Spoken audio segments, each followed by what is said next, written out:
really just excited about doing another culture, another city. And so that's why we wanted to move down to Karnaca.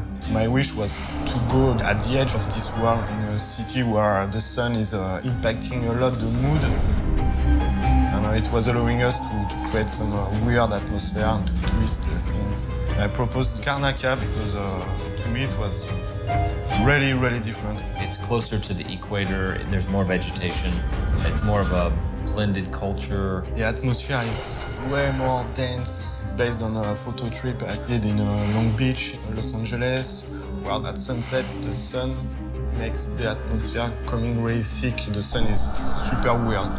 As we talk about the dances, the foods, the songs, the different weather, how wealthy people would go take in the sun on the beach to sort of cure their maladies. One of the things we also talked about was the demographic of where the various people came from. It's really important to build the history of a city. So we've started 2 centuries before the action takes place. In my imagination, there were natives on this island. And then I imagined a wave of settlers from Morley, which is an island that we never visited in DISHONORED. These are this tall, blonde guy. They are bulky. They've started a small village with the natives. We decided to bring some people from Bristol, from Dunwall. They split the island in 2, making a huge canal. It was making a direct link to Dunwall. That means people from different countries working together, fighting together.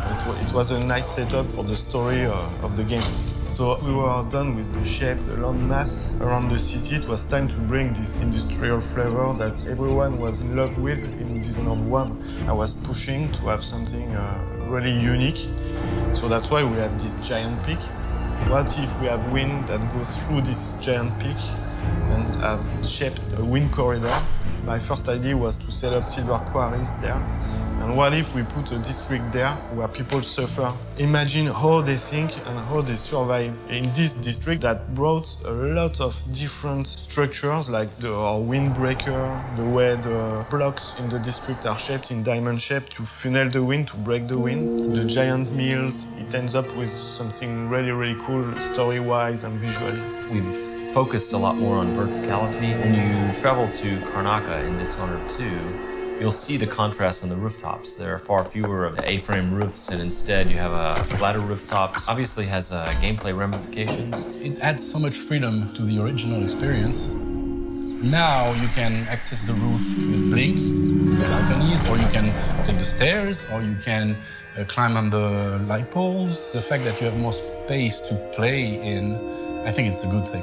One thing that I like to think about Dishonored 2 and Dishonored in general is that some people have labeled it as a stealth game, an action game, but I think it's even more than that. It has some element of an exploration game. It's not only about the fighting, it's not only about the sneaking, it's also about like discovering the space, slowly getting your bearings, orienting yourself in the city, understanding how it works, how the people there live, how they react to different factions.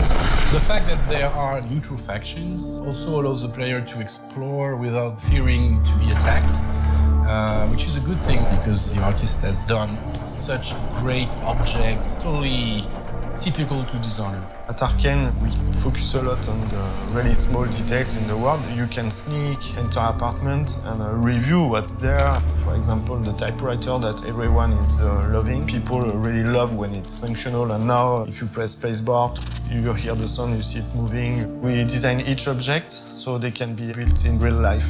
I really think that returning fans and new players will be blown away by the richness of this new city and this world 15 years later.